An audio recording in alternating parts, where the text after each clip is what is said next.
Scuffy the Tugboat. Scuffy was sad. Scuffy was cross. Scuffy sniffed his blue smokestack. "A toy store is no place for a red-painted tugboat," said Scuffy. And he sniffed his blue smokestack again. "I was meant for bigger things."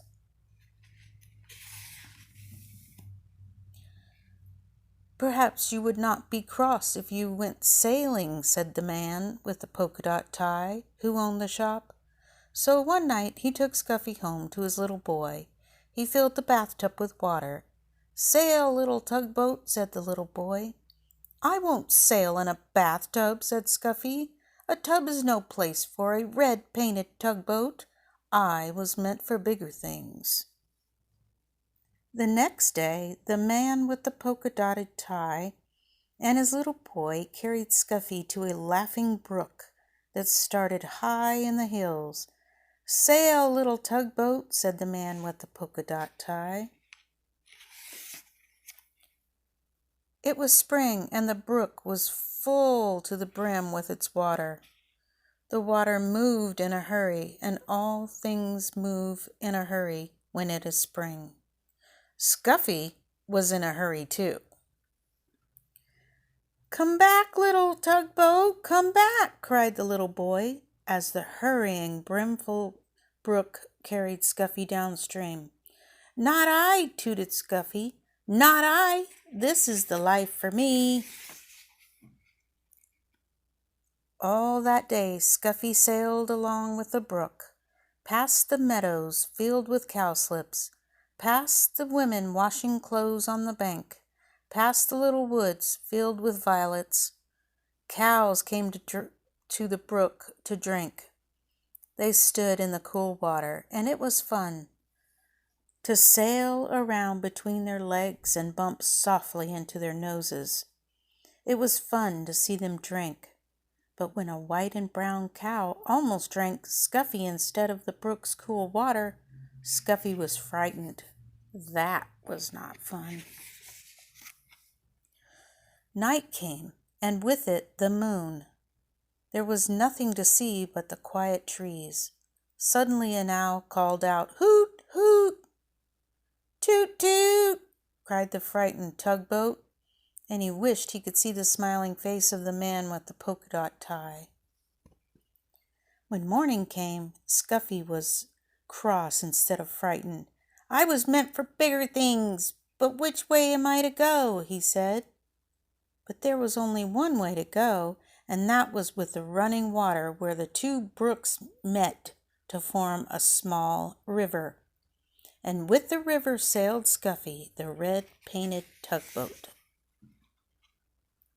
He was proud when he sailed past villages. "People build villages at the edge of my river," said Scuffy, and he straightened his blue smokestack. Once Scuffy's river joined a small one jammed with logs. Here were men in heavy jackets and great boots walking about on the floating logs trying to pry them free. "Toot, toot, let me get through," demanded Scuffy. But the men paid no attention to him. They pushed the logs apart so they wouldn't drift with the river to the sawmill in the town. Scuffy bumped along with the jostling logs. "Ouch!" he cried as two logs bumped together. "This is a fine river," said Scuffy, "but it's very busy and very big for me." He was proud when he sailed under the bridges. "My river is so wide and so deep that people must build bridges to cross it." The river moved through big towns now instead of villages. The bridges over it were very wide, wide enough so that many cars and trucks and streetcars could cross all at once. The river got deeper and deeper. Scuffy did not have to tuck up his bottom. The river moved faster and faster. "I feel like a train instead of a tugboat," said Scuffy as he was hurried along. He was proud when he passed the old sawmill with its water wheel. But high in the mountains and hills the winter snow melted. Water filled the brooks and rushed from there into the small rivers. Faster and faster it flowed to the great river where Scuffy sailed. "There is too much water in this new river," said Scuffy as he pitched and tossed on the waves. "Soon it will splash over the top, and what a flood there will be!" Soon great armies of men came to save the fields and towns from the rushing water.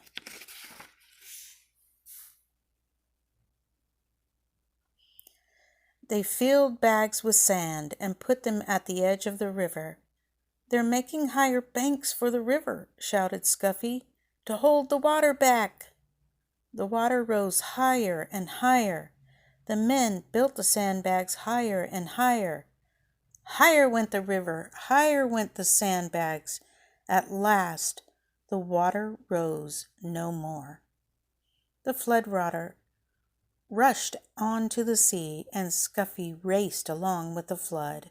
The people and the fields and the town were safe.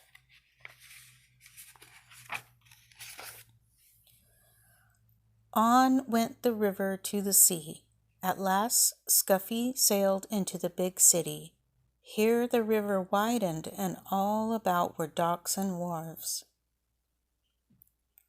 Oh, it was a busy place and a noisy place. The cranes groaned as they swung the cargoes into great ships.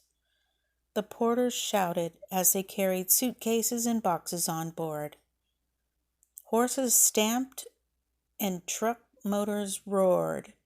Street cars clanged and people shouted. Scuffy said, "Toot toot," but nobody noticed. "Oh, oh," cried Scuffy when he saw the sea. "There is no beginning and there is no end to the sea. I wish I could find the man with the polka dot tie and his little boy." Just as the little red-painted tugboat sailed past the last piece of land, a hand reached out and picked him up.